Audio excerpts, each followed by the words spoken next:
Bonjour à tous, ça va? On m'entend bien? Alors ce matin, je voudrais vous partager quelque chose suite à un moment très particulier que j'ai vécu il y a plusieurs mois, où j'ai vraiment été touché par le Saint-Esprit et où j'ai reçu une parole très très forte pour moi, que j'ai d'ailleurs notée sur ma page de la Bible, première page, et c'était ceci. Fais ce que je te demande au moment où je te le demande. Même si c'est contraire à tes envies, tes projets, fais-le sans discuter, c'est un commandement, ou bien je ne l'utiliserai pas. Pour moi, c'était vraiment très très fort. C'est la deuxième fois que j'ai des moments comme ça forts. Une fois, ça m'est arrivé aussi quand j'avais une opération. Et je me suis plus ou moins réveillé pendant l'opération qui a duré plus longtemps, donc on a dû me refaire des anesthésies. Et puis à la fin, j'avais un peu de mal à me réveiller. Et j'entendais les gens autour de moi qui disaient réveillez-vous monsieur. Et puis moi j'étais toujours. Et quand je me suis réveillé, le Seigneur m'a dit et si je l'avais repris maintenant, est-ce que tu aurais fait tout ce que je t'ai demandé? Et j'avoue que je me suis pris une grande claque parce que le Seigneur m'a dit t'as rien fait du tout ce que je t'ai demandé. T'as pas été dans les projets que j'avais mis pour toi. Alors le thème de mon message ce matin, c'est changement de programme. Et je voudrais qu'on ouvre nos Bibles dans Matthieu, au chapitre 1, et on va lire du verset 18 à 25. Voici de quelle manière arriva la naissance de Jésus-Christ. Marie, sa mère, ayant été fiancée à Joseph, se trouva enceinte par la vertu du Saint-Esprit, avant qu'ils eussent habité ensemble. Joseph, son époux, qui était un homme de bien, et qui ne voulait pas la diffamer, se proposa de rompre secrètement avec elle. Comme il y pensait, voici un ange du Seigneur lui apparut en songe et dit « Joseph, fils de David, ne crains pas de prendre avec toi Marie, ta femme, car l'enfant qu'elle a conçu vient du Saint-Esprit. Elle enfantera un fils et tu lui donneras le nom de Jésus. C'est lui qui sauvera son peuple de ses péchés. Tout cela arriva afin que s'accomplisse ce que le Seigneur avait annoncé par le prophète. Voici, la Vierge sera enceinte, elle enfantera un fils, on lui donnera le nom d'Emmanuel, ce qui signifie Dieu avec nous. Joseph, s'étant réveillé, fit ce que l'ange du Seigneur lui avait ordonné, et il prit sa femme avec lui. Mais il ne la connut point, jusqu'à ce qu'elle eût enfanté un fils, auquel il donna le nom de Jésus. Joseph, il avait fait des projets. C'est normal, c'est humain de faire des projets. Beaucoup de personnes ici ont fait des projets de vie, des projets de plans dans leur vie, des projets peut-être pour les études, des projets pour une vie sentimentale, des projets de trouver un nouvel emploi, projet d'acheter une nouvelle maison, de se marier, d'avoir des enfants, projet de déménager pour être plus proche de sa famille, projet de développer un ministère, projet d'ouvrir la porte de sa maison pour servir le Seigneur, projet de divorcer, projet de se séparer de quelqu'un. Avoir un projet, c'est normal. Mais maintenant, regardons ton projet. Je ne parle pas de savoir si ton projet il est bon, si ton projet est réaliste, si ton projet est réalisable, si ton projet est économiquement faisable. Je ne veux pas savoir si ton projet est conforme à la parole de Dieu, si ton projet est éventuellement évangéliquement ou bibliquement correct. Non. Ce que je voudrais savoir aujourd'hui, c'est est-ce que ton projet est le même que celui que Dieu a pour ta vie? Le plus important est de savoir quel est le projet, quel est le plan de Dieu pour ta vie, pour nos vies. On va regarder ce texte. Et ouvrez bien vos oreilles. Il y a quelquefois des passages que nous avons lus à maintes reprises, et pourtant nous passons à côté de choses importantes. Au verset 19, la Bible nous dit « Joseph, son époux ». Et Joseph était marié. Joseph était marié civilement. Joseph a fait plein de projets. Se marier avec Marie, avoir beaucoup d'enfants, avoir une vie paisible, plein de projets d'un jeune époux. Et voilà, il apprend que Marie est enceinte. Et tous ses rêves s'écroulent. Mais pourquoi? Pourquoi ça m'arrive à moi? Pourquoi ça m'arrive maintenant? À ce moment-là, Dieu a interrompu leur rêve humain pour donner le rêve qui venait du cœur de Dieu. Mais ça, Joseph, il n'avait pas compris encore. Il se disait, mais je me suis marié civilement.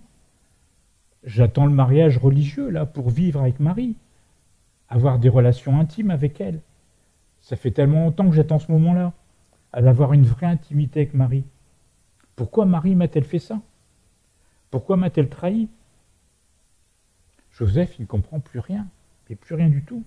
Pourquoi? Tous mes projets s'écroulent. On avait tout préparé, le mariage, les invités, notre maison. Pourquoi? Combien de projets, quelquefois, s'écroulent dans nos vies? Des projets sentimentaux, des projets de carrière, des projets de ministère. Et quand tout s'écroule, on ne comprend pas. On dit, Seigneur, mais j'ai fait tout ça pour toi. Tout était bien dans mon projet.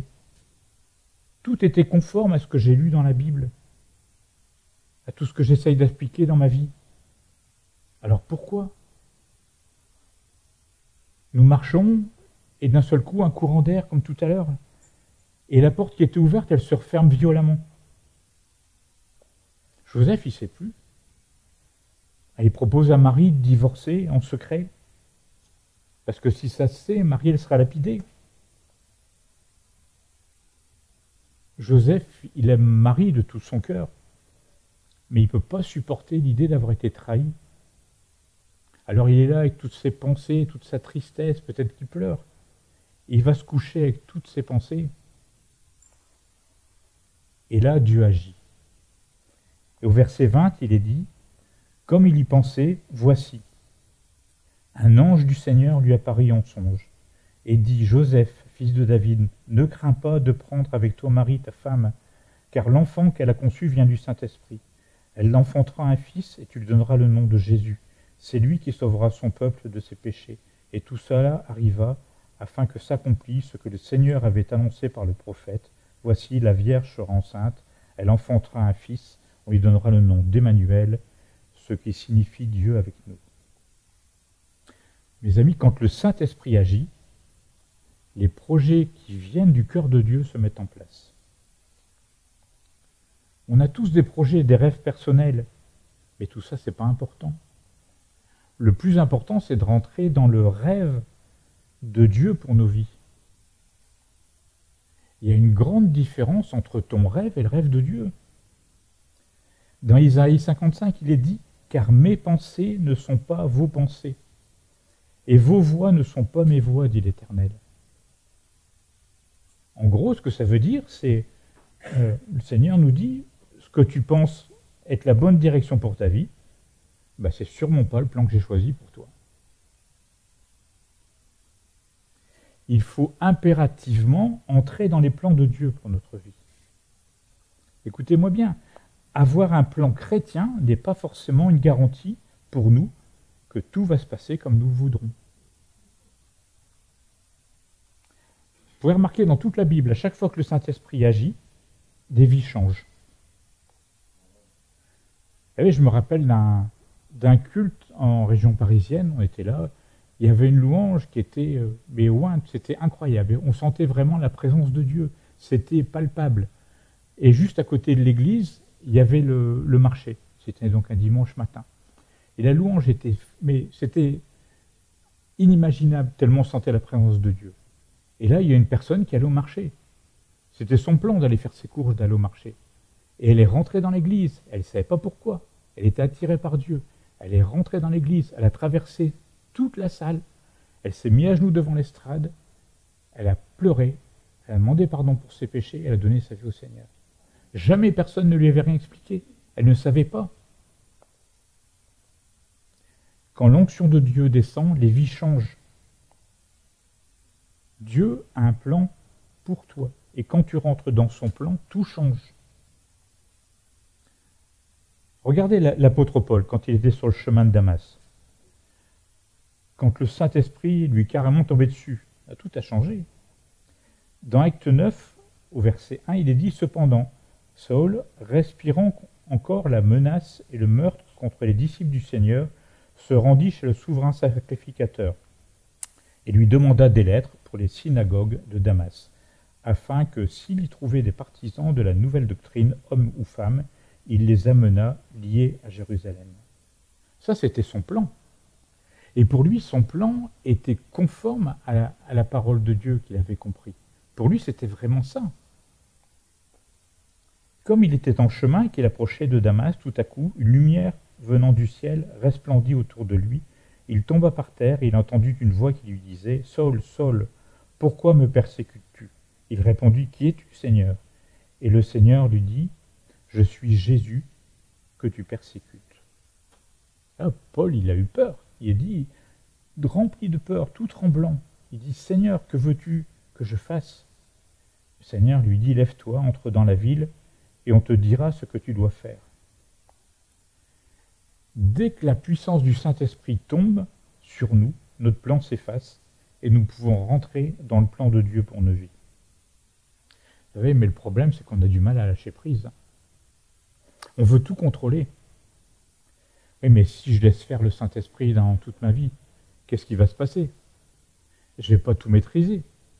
Alors, vous savez, je vais vous donner une image. C'est comme si nous roulions en voiture, et une voiture spirituelle, avec bien sûr le Saint-Esprit qui est dans la voiture. Alors nous sommes au volant, et sur le siège arrière, il y a le Saint-Esprit, bien assis. Bon, on lui a mis au moins 3 ou 4 ceintures de sécurité, pour être sûr que pendant le trajet, il ne fasse pas le bazar, qu'il ne perturbe pas notre itinéraire, qu'il n'ouvre pas les fenêtres ou encore pire les portes. Non, le Saint-Esprit, il veut que nous lui laissions le volant. Pas besoin de t'arrêter pour faire le plein, pas besoin de GPS. Par contre, tu as intérêt à bien attacher ta ceinture, parce que là, ça risque de bouger. Vous savez, Dieu, il ne cherche pas des super chrétiens, ou des super chrétiennes. Simplement, Dieu, il cherche des personnes qui veulent se mettre sur le siège passager et se laisser conduire. Dieu, il ne cherche pas des Rambo spirituels. Regardez l'histoire de Gédéon. Je ne sais pas si vous connaissez l'histoire de Gédéon. Gédéon, il est dit qu'il était dans un pressoir. Donc généralement, dans un pressoir, qu'est-ce qu'on fait? On presse. On presse la vigne, on écrase le raisin. Non, qu'est-ce qu'il faisait Gédéon? Il avait bien fermé la porte. Et là, Gédéon, il est en train de battre du froment. Parce qu'il avait peur. Il avait peur de Madian. Et donc, comme il avait peur, lui, il pensait qu'une chose, c'était se mettre à l'abri, battre son froment, puis rester bien tranquille, avoir de quoi se nourrir. Mais là, Dieu a bouleversé ses plans. Dans le livre des Juges, il est écrit « L'ange de l'Éternel lui apparut et lui dit « L'Éternel est avec toi, vaillant héros. » Je me suis dit quoi? Qui c'est qu'on parle là? Lui, le peureux, il était appelé vaillant héros. Et tous ses plans étaient chamboulés, perturbés. Tu es peut-être peureux, mais si tu laisses Dieu agir dans ta vie, il va te l'appeler vaillant héros, vaillant guerrier. Regardez les apôtres. Ils sont dans une salle, ils sont là, ils attendent ensemble, ils prient. Ils attendent quoi? Ils ne savent pas. Ils savent juste qu'ils doivent attendre. Attendre quoi? Attendre qui? Alors en attendant, ils font peut-être des projets. Qu'est-ce qu'on pourrait faire? On pourrait aller mettre des prospectus dans les boîtes aux lettres pour parler de Jésus. On pourrait faire un site web ou un Facebook. Mais le Saint-Esprit, il arrive, il bouleverse leurs projets. Et il est écrit, des langues de feu se déposèrent sur eux. Vous avez remarqué, c'est des langues de feu. C'est pas des pieds de feu pour marcher, ou des cerveaux de feu pour penser. Non, des langues de feu pour parler dans diverses langues. Et là, leurs projets ont changé. 3000 personnes se sont converties. Avoir un plan conforme à la parole de Dieu n'est pas le signe que tu es sur le bon chemin. Si tu as envie de partir comme missionnaire en Chine, et que Dieu a le projet que tu sois dans un restaurant en Vendée, alors tu as tout faux. Mais tout faux, Ça s'appelle manquer la cible ou rater la cible. En un mot, dans la Bible, ça veut dire pécher. Nous ne devons pas prendre de décision sans le sceau, sans l'aval du Saint-Esprit. Tant qu'il n'y a pas de direction Saint-Esprit, on ne bouge pas. Et moi j'aime bien dire, pas d'onction, pas d'action. La nuée avance, on bouge, rien ne se passe, ben on prie, on attend. Dans la Bible, il est dit que ce qu'on fait sans conviction, c'est péché. Pas d'onction, pas d'action. Et pourquoi Jésus a-t-il fait des miracles? Vous allez me dire, parce que c'était le Fils de Dieu. Non. 1000 fois non. Sinon, il aurait fait des miracles à 28 ans, à 25 ans, à 20 ans, à 15 ans. Non, Jésus a fait des miracles à partir du moment où il était loin du Saint-Esprit. La preuve, c'est qu'il a dit qu'avec le Saint-Esprit, on ferait des choses encore plus grandes que ce qu'il a fait. Jésus n'a pas fait des miracles en tant que Fils de Dieu, mais en tant que simple homme loin du Saint-Esprit. La Bible nous dit qu'après avoir été baptisé par Jean, le Saint-Esprit est descendu sur lui et qu'ensuite il partit à Cana. Il est écrit « Tel fut à Cana en Galilée », le premier miracle que fit Jésus. C'est pas forcément parce qu'on a de la connaissance, qu'on connaît parfaitement sa Bible, qu'on va faire les bons choix. La connaissance, ça suffit pas. Et lorsque j'ai fait mon service militaire, on devait faire des marches de nuit pendant 6 nuits, et on devait marcher à peu près 6-7 heures par nuit avec le sac à dos, avec bien chargé. Et donc, comme moi j'étais responsable, j'avais 6 personnes avec moi, et j'avais une carte, une boussole. J'avoue, je savais très bien lire ma carte. Je savais très bien lire ma boussole. Je savais très bien manager les personnes, les motiver pour marcher. Et puis, au bout de plusieurs nuits plutôt, une nuit, j'étais là avec ma carte, je place ma carte, je place ma boussole, je regarde bien et je dis, on va par là. Et on part. Et au bout de 2 heures, je me suis aperçu qu'on avait fait un détour de plus de 5 km. Et je ne comprenais pas. Mais je ne comprenais pas. Et peut-être 2 ou 3 jours après, on arrivait à la caserne et j'étais voir le lieutenant. J'ai dit, mais je ne comprends toujours pas ce qui s'est passé. Alors on a regardé la carte, il m'a demandé des renseignements, à quel endroit on était passé, à quel endroit j'avais pris mes mesures. Puis à un moment donné, il a rigolé. Et moi, je n'ai pas envie de rigoler du tout, je voulais savoir. Puis il me dit, regarde la ligne là. Oui, je voyais bien un trait. Il me dit, tu sais ce que c'est? Je dis non. C'est une ligne haute tension. J'étais avec ma boussole en dessous de la ligne haute tension et le champ magnétique a décalé ma boussole. Pourtant, je savais bien lire ma carte. Je savais bien lire la boussole. Mais j'étais influencé par quelque chose d'extérieur. Combien d'éléments dans nos vies peuvent influencer nos plans? Que ce soit notre passé, notre caractère, nos émotions, notre entourage, nos ambitions, nos réussites, nos échecs. Des autres. Faites les projets qui viennent du cœur de Dieu. Faites les projets que Dieu a pour votre vie. Regardons le texte de Matthieu. Joseph, s'étant réveillé, fit ce que l'ange du Seigneur lui avait ordonné, et il prit sa femme avec lui. Mais il ne la connut point, jusqu'à ce qu'elle eût enfanté un fils, auquel il donna le nom de Jésus. À ce moment-là, Joseph entra dans les plans de Dieu. Certes, son plan ne s'est pas passé du tout comme lui il pensait. Il a dû attendre de longs mois pour avoir une relation intime avec Marie. Il y a toujours quelque chose d'imprévu dans les plans de Dieu. Vous connaissez l'histoire de Simon de Cyrène? Lui, il est tranquille dans ses champs, et il rentre de son champ, et puis là, il y a des Romains qui l'appellent pour porter la croix de Jésus. Et lui, il n'a pas prévu ça du tout. C'était pas du tout dans ses plans. Au début, les premières personnes qui étaient là, ils ont vu tout ce qui s'est passé. Mais 100 mètres plus loin, les gens, tous les bateaux qui étaient là, qu'est-ce qu'ils voyaient? Un homme portant une croix. Donc pour eux, c'était un brigand. C'était normal. Et donc ils ont sûrement commencé à l'injurier, à cracher dessus. Peut-être qu'ils avaient un bâton tapé dessus. Et lui, il n'y pouvait rien du tout. C'était pas le plan que lui, il avait décidé. Mais on en parle encore aujourd'hui. Et ses enfants, ils se sont convertis. Un de ses fils est devenu un des premiers évêques à Avignon. Joseph n'avait rien prévu de tout ça, lui. Et Marie est l'accouchée de Jésus, qui a apporté le salut à des millions d'hommes. Les apôtres n'avaient pas prévu, mais des milliers se sont convertis. Paul n'avait pas prévu, mais nous sommes au bénéfice aujourd'hui de ses écrits. Enlevez tous les écrits de Paul, il reste moins de choses dans votre Bible.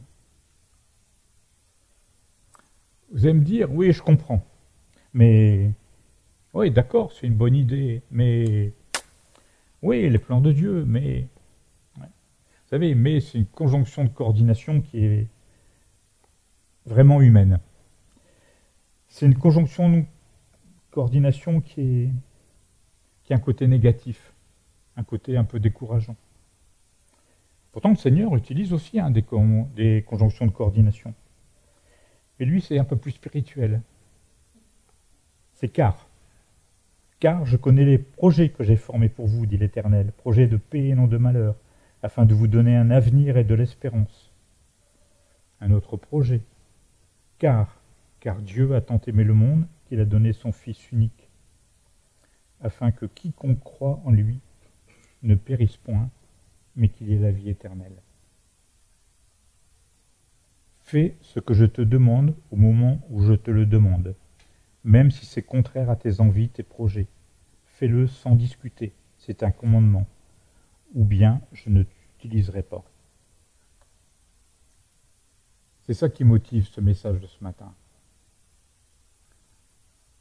Pas nos plans, mais les plans du Seigneur. Je sais que c'est plus facile à dire qu'à faire, mais c'est vital. On peut passer à côté de beaucoup de choses. Alors ma prière aujourd'hui, c'est ça. C'est que tes projets personnels, tes projets humains, laissent la place au projet de Dieu pour ta vie. Si tu permets que les projets de Dieu viennent dans ta vie, alors tout va changer. Ça va changer ta vie, mais surtout la vie des autres. Et pendant que les musiciens ils vont rechanter un dernier chant, j'aimerais que vous repensiez à ça. Les projets. Quels sont tous les projets que moi j'ai faits? Et quels sont les projets du Seigneur? Qu'est-ce que le Seigneur me demande de faire? La Bible dit que celui qui me cherche me trouve. Si vous cherchez vraiment la volonté de Dieu, Dieu va vous montrer sa volonté. Ça risque de déranger. Ça risque de perturber tout votre planning. Tout. Mais c'est ça qui va changer votre vie. On voit bien tout ce qui se passe dans le monde extérieur. On voit bien que les temps s'accélèrent, que tout bouge vraiment très très vite. Trop vite à mon goût. Quand je pense à mes enfants, mes petits-enfants, je me dis, on a encore du boulot à faire avec eux. On sent vraiment que le Seigneur est tout proche. On n'a pas de temps à perdre. Moi, je suis retraité, mais je ne suis pas retraité pour le Seigneur. Et j'ai envie que le Seigneur m'appelle vaillant guerrier, vaillant héros. J'ai pas envie de passer à côté de ses plans. Alors, je vous invite vraiment à rentrer en vous-même, examiner tout ce que vous avez prévu de faire. Vos plans à court terme, à moyen terme, à long terme. Et quels sont les plans du Seigneur dans tout ça? Parce que souvent on dit, le Seigneur m'a dit, le Seigneur m'a dit. Mais quelquefois on ferait mieux de dire, j'ai envie de. Il y a une grosse différence. J'ai envie de faire cela. Comme si ce n'est pas le plan de Dieu, t'as tout faux. Et comme je l'ai dit tout à l'heure, si on se trompe, si on rate la cible, même si tout ce qu'on fait c'est bibliquement correct, Ben, c'est marqué dans la Bible, c'est péché. Voilà, c'était pas un message forcément gai, mais c'est ce que j'avais vraiment envie de vous partager. Que Seigneur vous bénisse.